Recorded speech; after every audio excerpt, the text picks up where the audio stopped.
네, 안녕하세요. 가벼운 영어 독해 신성균입니다. 안녕하세요. 자, 이번에는요, 실전 기출 이제 두 번째인데, 네 문제 준비했고요.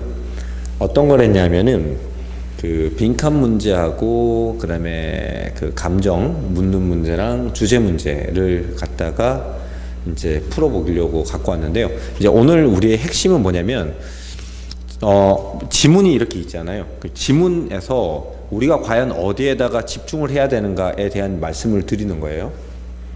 그러니까 제가 이렇게 수능과 관련되어 있는 문제를 계속해서 푸는 직업을 하다 보니까 이제 각각의 문제들이 유형별로 요구하는 사항들이 다르다는 거에다가 집중을 많이 했고요. 그리고 여기 있는 내용들 있죠. 여기 있는 모든 단어를 암기해서 여기 있는 해석을 완벽하게 하고 그 해석을 갖다가 여러분들께서 완전히 마스터해서 지문을 읽을 때 작가가 의도했던 걸 그대로 읽어낸다. 제가 생각하기엔 거의 불가능에 가깝지 않나라고 생각합니다. 최소한 우리나라에서 상위 99%는 거의 대부분의 99%의 학생들은 불가능하고 1%도 운이 좋아서 보이지 않을까라고 생각을 합니다. 그러니까 어떤 각각의 과목들의 학문적인 어떤 내용이거든요. 고난도적인 내용들의 일부를 발췌해서 만든 글이기 때문에 어려워요. 그러니까 이과 학생들은 문과 내용이 어렵고 문과 학생들은 이과 내용이 어렵죠. 근데 이제 이런 문제를 4등급, 5등급, 6등급 학생들이 어떻게 빨리 맞출 수 있느냐가 이제 관건이거든요. 일단 전제 조건은 답에 나오는 단어 정도는 어느 정도 외웠다라는 가정에서. 그래서 제일 중요한 건 일단 단어의 암기죠. 그죠? 그리고 이제 두 번째는 이제 유형별로 문제를 맞추는 건데, 예를 들어서 이 빈칸 문제와 같은 경우는 가장 중요한 게 저희가 뭐라 그랬습니까? 원인과 결과에 해당하는 부분이라고 말씀드렸죠. 그리고 원인 결과를 몇 번만 잡아라? 많이 잡아봐야 3번이다. A라는 원인 때문에 B라는 결과, 그 다음에 C라는 결과, 이런 식으로요. 요 정도까지만 잡아놓으면 괜찮다. 그래서 보통 이제 저희가 이제 시험을 준비하면서 학생들에게 가르칠 때, 이제 초보, 그러니까 이런 지문들을 처음 접한 학생들에게 이렇게 가르치는 편이에요. 이 괄호를 이렇게 3개를 해라. 이렇게요. 예. 그래서 서로 인과관계가 있다라는 것을 갖다가 표시해 놓고, 예, 그리고 해보는 거예요. 자, 예를 들어서, 자, 이 빈칸 문제는 그 주제 제목 요지하고 좀 차이가 있는 게, 자, 예를 들어 볼게요. 이런 빈칸 문제에서 중요한 것은 인과라 그랬어요. 그러니까 이것 때문에 저런 결과, 이것 때문에 저런 결과에서 이렇게 굉장히 단답형 형태로 나오거든요. 그렇기 때문에 막 나열되어 있는 건 그렇게 중요하지 않아요. 이렇게 병렬 구조처럼 A 사건, B 사건, C 사건 같이 병렬 구조처럼 나열되어 있는 사건들의 나열인 경우에는 통합할 수 있는 걸 답으로 하면 되는데, 어차피 본문에서 정리된 부분이 나온다는 거죠. 예. 어쨌든 첫 번째는 인과관계, 빈칸 문제는 인과관계에다가 집중을 많이 해야 된다라는 거고요. 거기에 해당하는 단어에만 집중을 해라. 이제 이에 반해서 이제 심경은 사건이 진행되고 있는 내용 자체는 분위기 그릴 때요. 분위기를 나타낼 때는 사건의 내용이 중요하지만, 심경을 나타낼 때는 이 희가 뭔가를 느끼는 부분이 있어요.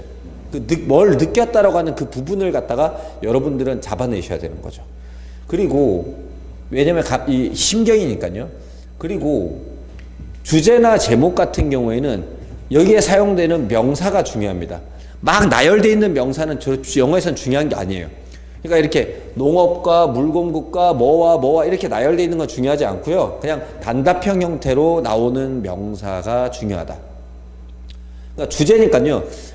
예를 이렇게 합시다. 이렇게 나오거든요. 자, 다시 한번 이제 보세요. 그러니까 이제 빈칸 문제 같은 경우에는요. 빈칸 문제 같은 경우에 내가 이것을 목적을 원하면 바로 이렇게 하시면 됩니다 라는 어떤 행위 중심으로 글이 진행이 돼요. 아시겠죠? 근데 주제 제목 같은 경우에는요, 대상을 중심으로 씁니다. 이 대상을 우리가 이렇게 해야 합니다 라고 하는 어떤 평가가 들어가는 거죠. 예. 이 대상한테 이렇게 해도 된다, 이렇게 하면 안 된다라는 이 평가가 들어간다는 거죠. 예. 그러니까 두 개는 엄연히 차이가 있는 거죠. 됐나요? 그러니까 얘는 만약에 이제 어떤 것들이 될 수 있냐면은, 당신이 행복해지고 싶으면은, 되죠? 당신의 주변에 있는 것들에 관심을 기울여라. 이렇게 된다고요. 답이. 행복해지려면이라는 목적이 나오고요. 주변에 관심을 기울이라는 조건에 해당하는 행위가 나오는 거죠. 그죠? 이 조건이 붙는 거예요. 이렇게 행위의 조건이 붙는 거죠. 그러면 당신이 누군지는 중요하지 않아요. 의사이든 약사이든 아니면 뭐 가난한 나라의 사람이든 부자인 나라의 사람이든 그런 건 중요하지 않아요. 이 행위가 중요한 거예요. 그 배경 속에서 어떤 조건과 어떤 결과가 중요한 거지만 얘는 만약에 가난한 나라 사람들이 행복함을 느끼려면이라 그런다면 여기에는 반드시 그 특정 소재에 대한 표현들이 등장해야 된다는 거죠. 이해되시죠? 얘는 보편적인 어떤 원칙을 얘기하는 거라면 여기는 대상, 그 원칙이 적용되는 대상까지도 정확하게 명시를 해야 된다는 차이가 있다는 거예요. 요거를 가지고서 우리가 이제 글을 어떻게 바라봐야 되는 걸 한번 해볼게요. 이 오답률이 좀 있는 걸로 저희가 한번 준비를 해봤는데요. 따로 제가 이걸 뭐 미리 보고서 연구를 하고 하지는 않았어요. 그냥 가지고 온 거예요. 예전에 한번 풀어본 적이 있겠죠, 제가. 이제 처음에 보시면 이거는 이제 도덕에 대한 얘기를 할 거예요. 글을 이렇게 시작하시는 거예요. 이제 쭉 해석하셔도 되는데 어떻게 하냐면 도덕은 일종의 의무죠. 수행해야 될 의무입니다. 됐죠? 그러니까 어떤 식으로 수행해야 되냐면 타인의 이익을 갖다가 앞세우고 자신의 이익은 손해를 보는 거죠. 그러니까 도덕은 내가 희생해도 타인에게 이익을 주는 의무를 얘기하는 거예요. 의무. 그럼 잘 보세요. 여기에서 중요한 게 뭘지 한번 생각해보세요. 당신이 도덕을 행하려면 당신은 도덕을 행해야 합니다. 왜냐하면 이건 의무니까. 근데 어떻게 행해야 되냐면 그 조건이 뭐냐면 바로 타인에게 이익을 줘야 되죠. 자, 어때요? 인과가 되죠. 그죠? 그러니까 도덕적인 의무를 제대로 행하고 싶으면 타인에게 이익을 줘라. 이렇게 되는 거예요. 자, 이제 그런데 이 도덕이라는 것이 아이솔레이션이라는 것은 혼자서 고립되어서 발생하는 게 아니다. 혼자 일어나는 게 아니다. 오히려 바로 레시프로시티라는 것은 여기 보시면 뭐냐면 상호 이익이다 라고 나왔죠. 그러니까 당신은 타인에게 이익을 주려고, 이해되죠? 자신에게 손해가 있어 타인에게 이익을 주려고 도덕적인 의무를 행하죠. 그렇지만 이 도덕적인 의무를 행하였을 때는 어떻게 된다고요? 아, 상호 이익이 되는구나. 이렇게 되는 거거든요. 굉장히 쉽잖아요. 지문 자체가요. 그죠? 그리고 이러한 상호 이익의 시스템은 결국에는 모두가 이익을 얻게 해준다니까 같은 얘기다. 그죠? 모든 사람들이 해피엔딩. 그러니까 끝난 거예요. 여러분들 여기서. 모두가 이익을 얻는 거니까 이 글이 끝난 거예요. 이제 해피엔딩에 대한 방법이죠. 그러면 어떻게 하면 안 되는 거예요? 상호 이익이 없이 행해지는 도덕적 의무는 없다. 도덕적 의무를 갖다 행했을 때는 상호 이익이 발생하고 모두가 행복하다는 거죠. 그 작가 하고 싶은 얘기는 도덕적 의무를 행하라는 거예요. 이해됐죠? 그냥 일방적으로 타인에게 이익을 주고 자신에게 손해만 주는 것만은 아니라는 거죠. 원래는 그렇게 하는 행동을 그 의무적인 행동인 건데, 그런데 도덕이란 것은 절대 혼자 된 게 아니기 때문에 결국 그렇게 행동하면은 상호에게 이익이 된다라는 얘기거든요. 그러면 이제 나머지 질문을 여러분들 해석을 하고 싶으시면 하셔도 돼요. 근데 일단 방법을 하나 찾으셨으니까 여기 오시면 이런 말을 한단 말이에요. 뭐라고 하냐면, 자, 차이가 있다는 거예요. 도덕과 프루던트는 원래 신중함이잖아요. 여기 사리분별. 도덕과 배려 깊음 있죠. 사려 깊음. 그것 사이에는 차이가 있다는 거죠. 후자의 경우에 사려 깊음은, 자, 차이가 있다 그러면 무슨 차이가 있을까요? 당연히 이거겠죠. 도덕은 행했을 때 상호이익이지만 사려 깊음은, 배려는 그게 아닌가 봐요. 그죠? 후자의 경우에는 장기적인 이익이라는 것이 자신의 어떤 에이전시를 통해서 확보되는 거죠. 자기 자신, 한 사람의 자신의 어떤 에이전시를 통해서 확보되는 거지만, 반면에 전자의 경우에는, 도덕 같은 경우에는 그들은 중재되어지죠. 다른 사람의 행위를 통해서. 즉 어떤 사람이냐면, 도덕은 타인에 의해서 만들어지는 건데요. 그죠? 됐죠? 어떤 사람이겠습니까? 상호 호혜가 확보되죠. 됐죠? 그럼 상호 호혜의 조건이 뭐였습니까? 도덕적인 의무를 행하는 것. 이렇게 되겠죠. 도덕적인 의무를 행해서 서로에게 이익을 갖다가 주는 그 사람의 행동을 통해 가지고 중재되어진다라는 거죠. 도덕이라는 것은. 됐나요? 도덕이라는 것은 혼자 하는 것이 아니라 결국에는 내가 도덕적 의무를 행하고 상대가 도덕적인 의무를 행하면 서로 상호 이익적인 것들이 항상 있기 때문에, 됐죠? 전 모든 사람들이 행복해진다. 그러니까 모두 다 도덕적인 행동을 해야 하는 얘기 같아요. 그럼 1번, 공유되는 어떤 도덕의 부재에도 불구하고 아니죠. 도덕적인 어떤 그 도덕이라는 것이 공유되는 거죠. 오히려. 그러니까 1번 하시면 안 되고 2번 개인의 자유추구 그러니까 자기 마음대로 행동하는 것은 절대 뭐 답은 관계가 없고요. 3번 금전적인 이익이니까 다 관계가 없죠. 4번 어떤 도덕적인 법칙을 comply는 순종하다. comply with는 뭐뭇을 순응하다 따르다. 도덕적인 법칙을 한 사람이 따르는 것 덕분에 그러니까 도덕적인 행위를 행하다니까 4번 같네요. 제가 보니까 5번은 사회의 집단적인 이익을 대가로 at the cost of 뭐뭇을 희생하여 예 그렇지 않죠. 예, 전체 이익을 희생하는 게 아니라 그것을 목적으로 하니까 사실은 답은 굉장히 쉬운 지문이다 이렇게 되는 거죠. 보이십니까? 인과관계가 한 번 더 가볼게요. 자, 막 반복하는 이야기 너무 신경 쓰지 마시고요. 예, 간단하게 잡으셔야 됩니다. 간단하게. 예, 다시 한번 가볼게요. Dictionary, of course. 물론 이 사전이라는 것이 not the last word on the definition of bravery. 그렇죠. brave. 이 용감함을 정의하는 데 있어서 사전이 마지막 단어인 것은 아닙니다. 라고 했을 때, 자, 일단 하나, 목적은 뭡니까? 용감함을 정의하는 거죠. 자, 용기를 갖다가 정의하고 싶어요. 그 작가가 무슨 얘기를 하는 거냐면, 그러면 우리는 어떻게 하면 용기를 갖다 정의할 수 있을까를 답을 찾으시면 되는 거예요. 그렇죠? 그 딕셔너리라는 것은 마지막 말이 아니다라고 했으니까 그게 무슨 말인지는 아직까지 파악할 수 없어요. 그게 무슨 말이지? 예. 그러면 여기 한번 볼게요. 자, 물론 용감함을 정의하는 데 있어서 이 딕셔너리라고 하는 것이 마지막에 등장하는 단어는 아니니까 예, 앞쪽에 등장을 하겠죠. 그죠? 예. 그래서 용기나 정의를 할 때는 보통 사전을 이용하나 봐요. 예. 다시. 자, 철학자들은 또한 두 번째 이야기입니다. 그러한 이 일루드라는 것은 이게 일루시브는 손에서 자꾸 빠져나가는 이란 뜻이거든요. 그래서 파악하기 어려운 그러한 개념에 뭐의 개념? 용기라는 개념에 대한 발전된 설명을 여러 가지 설명들을 발전시켜 왔죠. 뭐 사회과학자들처럼 마찬가지로 예. 그러니까 이걸 정의하기 위한 여러 가지 것들을 갖다가 개념들을 만들어냈대요. 근데 one of the greatest conceit이라는 것은 조금 나쁜 말이 여기 있죠. 자만심 나쁜 말입니다. 예. 바로 이제 연구자 중에서 특히 심리학자들에 의해서 행해진 practice는 do란 뜻이죠. 행해지다. 행해진 가장 큰 자만 어린 행동 중에 한 개는 나왔으니까 아 용기를 정의 내리는 방법이 있는데 여기에서 자만심이 있다는 것은 정의를 제대로 내리지 못했다는 거죠. 그래서 그 이유를 찾으시면 되는 거예요. 왜 못했는가? 왜? 우리가 사람들을 연구할 때 사람들을 연구한다는 것은 용기에 대한 정의를 내리는 것과 같은 뜻이에요.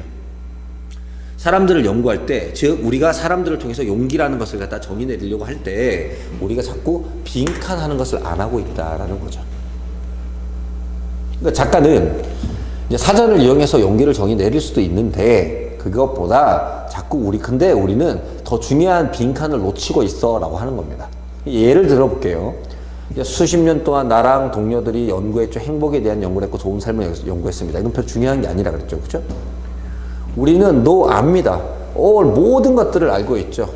돈이라는 것이 행복에 영향을 주고 안 주고 그 다음에 건강에 영향을 주고 그리고 우리는 또 행복이 어떻게 바뀌는지도 이해를 합니다. 그런데 그죠? 이런 거 다 이해해요. 다 알고 있어요. 자, 이건 긍정이잖아요. 그죠? 부정 찾으러 갈 거예요. 그런데 우리는 rarely step back. 제대로 뒤로 물러서질 않아요. 그리고 사람들한테 한번 정의를 내려보라고 그들이 좋은 삶이 무엇이라고 생각하는지 그들 스스로 한번 정의 내려보라고 묻을 시간을 안 가진다는 거죠. 그러면 자 우리가 용기를 정의 내릴 때 우리가 왜 제대로 정의를 내리지 못한다고요?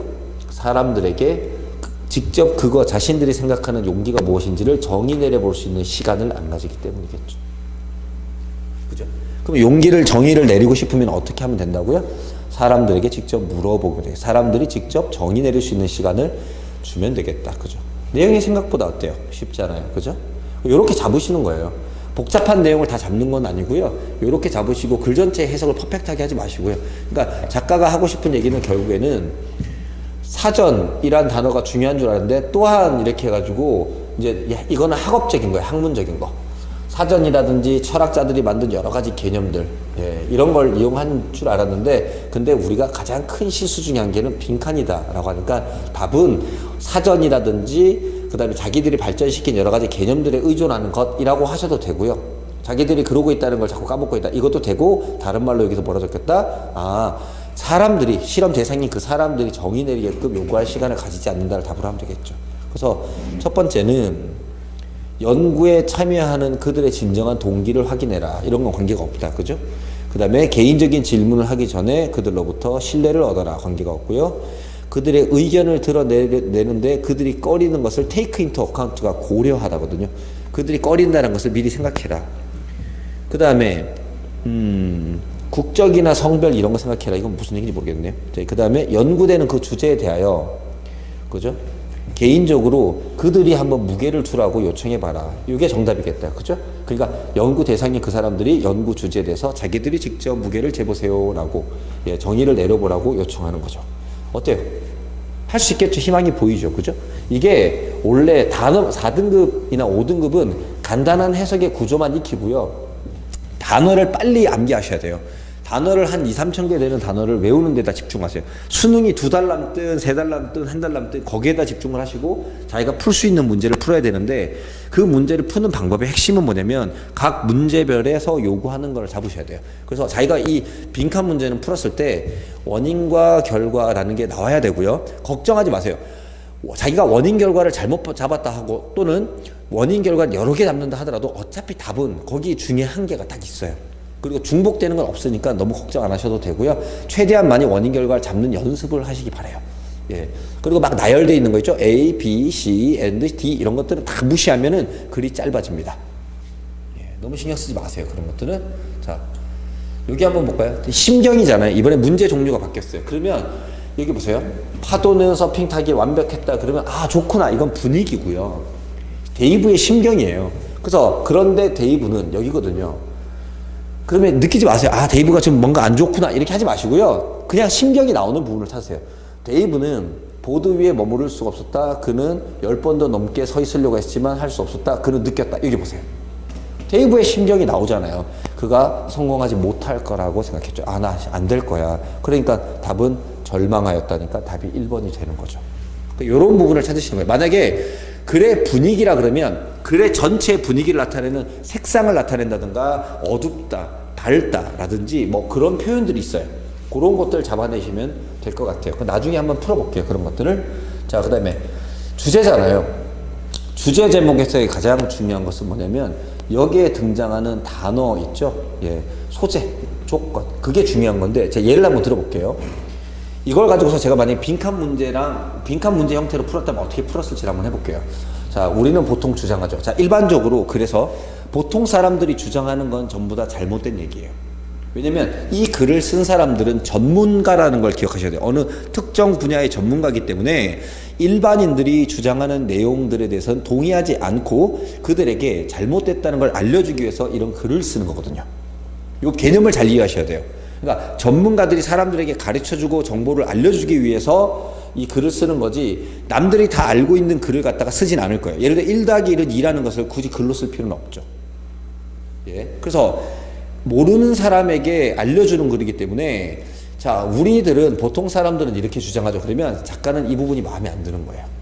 그 뭐냐면 윤리적인 원칙, 정의라는 것을 갖다가 정의라는 것의 윤리적인 원칙이 바로 어떤 정책의 기본 필수적인 근본을 제공해야 된다라고 주장하죠. 그러니까 작가는 봐요. 이 도덕 윤리 있죠. 정의의 윤리가 바로 정책을 만드는 데 있어서 기본이다 이렇게 얘기하는 거예요. 자, 어떤 정책이냐면은 도시에 있는 사람들이나 가난한 국가라고 표현했죠. 그죠? 가난한 국가나 어떤 도시에 있는 거. 자, 그럼 여러분들 이거 무슨 구조다? 이거 병렬이니까 중요하지 않다고요. 바로 뭐로부터? 기후변화로부터 그 사람들을 갖다가 보호하는. 자, 목적이 나왔다. 그죠? 자, 잘 보세요. 보통 사람들은요, 기후변화에서 사람들을 보호할 수 있는 정책을 만드는 데 있어서 제일 필수는 뭐냐면 윤리라고 본 거예요. 됐나요? 자, 보세요. 소재는 기후변화를 갖다가 얘기하는 거죠. 기후변화로부터 사람들을 뭐 하는 거다? 보호를 하려고 뭘 만들었죠? 정책을 만드는데 일반인들은 뭐가 중요하다고 여겼습니까? 네, 바로 도덕윤리와 같은 정의가 중요하다라고 여겼죠. 그러면 작가 하고 싶은 얘기 뭘까요? 아, 이게 중요한 게 아니라 다른 걸 봐야 돼 라는 얘기를 하겠죠. 그래서 그와 관련된 여러 가지 이슈들이 이런 것과 연결되어 나타나고 있다는 거죠. 뭐냐면 current and persistently inadequate aid designation, 이러한 국가들을 부적절하게 원조하고 있다는 거예요. 부적절한 원조가 뭐예요? 원조를 해주는 게 뭐다? 바로 이 사람들이 도덕 윤리 이런 거 너무 따지다 보니까 이러한 그 가난한 나라나 도시에 있는 사람들한테 적절하지 못하게 제대로 원조를 똑바로 못 해주고 있다, 이 얘기인 거죠. 너무 부적절하게 원조를 해주고 있다는 거죠. 그 작가 하고 싶은 얘기 뭘까? 이 부분 얘기하는 거예요. 기후 변화를 보호하려고 당신들이 정책 만들 때 이 원조 정책 집어넣는데 이거 잘못됐다고 지적하는 거예요. 이해되죠? 그러면 이게 보세요. 이거는 이 조건과 결과에 해당하는 글은 아니잖아요. 그죠? 조건과 결과에 해당하는 글이 아니라 주제 제목에 해당하는 글이기 때문에 여기에 나오는 명사들 있죠. 이런 것들. 이런 것들이 굉장히 중요한 거예요. 그럼 이제 밑에 거는 이제 병렬이니까 조금 이따 읽고요. 자, 답을 한번 보시면 보세요. 1번. 가난한 국가니까 이거는 이 병렬 나열되어 있는 것 중에 하나니까 이건 답이 될 수 없어요. 너무 한쪽으로 편협해져. 이렇게 한쪽으로 치우쳐져 있어요. 다 포함해야 돼요. 그래서 제가 뭘 잡았어요? 기후변화를 잡았잖아요. 그 다음에 환경의 위기. 아니에요, 여러분들. 기후변화에 대한 얘기지 환경위기에 대한 얘기가 아니에요. 기후변화와 관련된 얘기를 하는 거예요. 아시겠죠? 주제 제목은 이게 차이가 있어요. 거기 빈칸 문제에서는 이런 건 별로 관심 대상이 아니에요. 환경위기를 어떻게 극복하든 기후위기를 어떻게 극복하든 그 조건에 해당하는 것만 집중하시면 되는데, 이 글은 주제 제목에서는 이 다루고자 하는 소재까지도 일치해야 되죠. 그래서 이것도 아니에요. 그 다음에 가난한 국가, 아까 전에 아니라고 그랬죠. 그렇죠? 이거 아닙니다. 그 다음에 4번 여기 보세요. 정책이나 원조하는 것을 개혁을 함으로써 기후변화를 대처하자. 완벽하게 답이 나오죠. 그래서 정답이 4번이 되고 5번은 볼 필요도 없는데 그래도 반드시 읽으셔야 돼요. 국제 갈등. 자, 넘어가셔도 될 것 같아요. 자, 이런 식으로 여러분들 문제를 푼다라는 걸 알려드리고요. 제가 다른 문제들도 이와 같이 적용을 해볼게요. 이 강의의 목적은 그냥 2등급, 3등급, 4등급, 5등급, 6등급, 7등급, 8등급, 9등급 해서 영어를 처음 시작하시는 분들까지 해석 강의는 이제 나중에 만들고요. 그분들에게 어떻게 하면 자기도 문제를 풀 수 있다라는 걸 가장 간략하게 설명하고 싶어서 제 방식을 갖다가 말씀드린 거예요. 물론 다른 유명한 강사분들은 본인들의 방식이 있으실 겁니다. 그 방식을 잘 배우시면 되고요. 저는 저 나름대로 가장 간략하게 만든 방식이 이런 식으로 만들었다는 거죠. 그러니까 주제 제목은 무엇, 누구, 그러니까 누구를 다루고 무엇을 다루는지가 굉장히 중요하고 그 일반화와 구체화되어 있는 그 범위가 정확하게 맞아떨어져야 된다는 거고요. 예, 이 병렬 이런 거 다 빼고요.